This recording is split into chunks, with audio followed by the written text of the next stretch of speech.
কিরে তোরা সবাই গাছতলায় বই রইছো কা? গরমে গাছতলা বসার উপায় আছে? এটা কথা না কইয়া একটা ঠান্ডা কোক খাওয়া। আচ্ছা ঠিক আছে, ঠান্ডা কোক খাবি তো? ঠিক আছে, আইনে খাওয়াইতেছি, ব তোরা এই জায়গায়। ঠিক আছে, তো তাড়াতাড়ি লই এস, মোরা হিনি আসি। আচ্ছা ঠিক আছে, আনতাছি।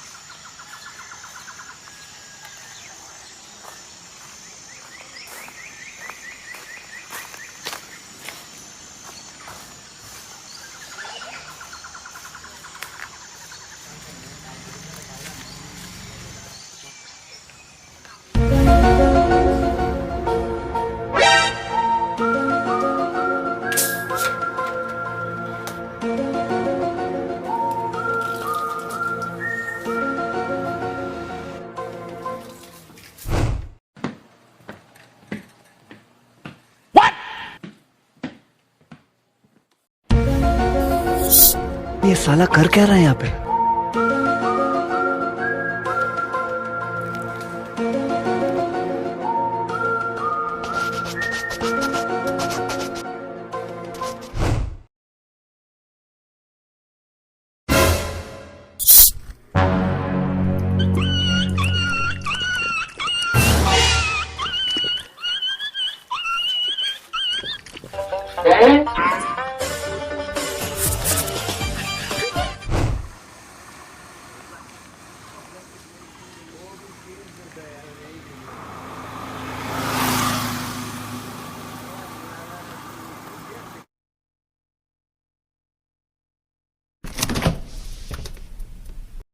Nope.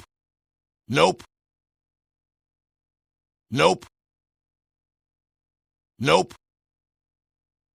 Nope. ভাই কোক নাই দোকানদার? দোকানে কি আপনার কোকা কোলা বিক্রি করেন না?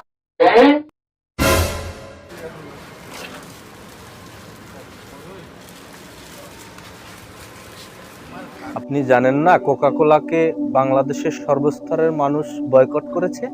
এই কোকা কোলা কোম্পানি এরা ফিলিস্তিনকে ধ্বংস করার জন্য এই কোকা কোলা বিক্রি করে যেই মূলধন তারা বাংলাদেশ থেকে নিয়ে যাচ্ছে, এই টাকা দিয়ে তারা এদেরকে হেল্প করতেছে, অস্ত্র গোলা বারুদ এগুলো দিয়ে হেল্প করতেছে মুসলমানদের ধ্বংস করার জন্য। এজন্য আমরা বাংলাদেশের প্রত্যেকটা মুসলমান এই কোকা কোলাকে সেভেন আপকে বয়কট করছে। আচ্ছা এই ব্যাপার। শুধু কোকা কোলা সেভেন আপই না, এখানে স্প্রাইট, মেরিন্ডা, তারপরে ইসরায়েলি যত পণ্য আছে সবগুলোই আমরা মুসলমানরা বয়কট করছি। ও আমি তো জানতাম না। তাহলে ঠিক আছে, আজকে থেকে আমি এগুলো সব বয়কট করলাম। ইসরায়েলি পণ্য যত আছে আমরা সবকিছু বয়কট করলাম। নিজেও সচেতন হবেন, অন্যকেও সচেতন। অবশ্যই আমাদের দায়িত্ব। আমরা এই কোকা কোলা সবাই মিলে আজকে থেকে বয়কট করলাম, কারণ এটা ইসরায়েলি পণ্য।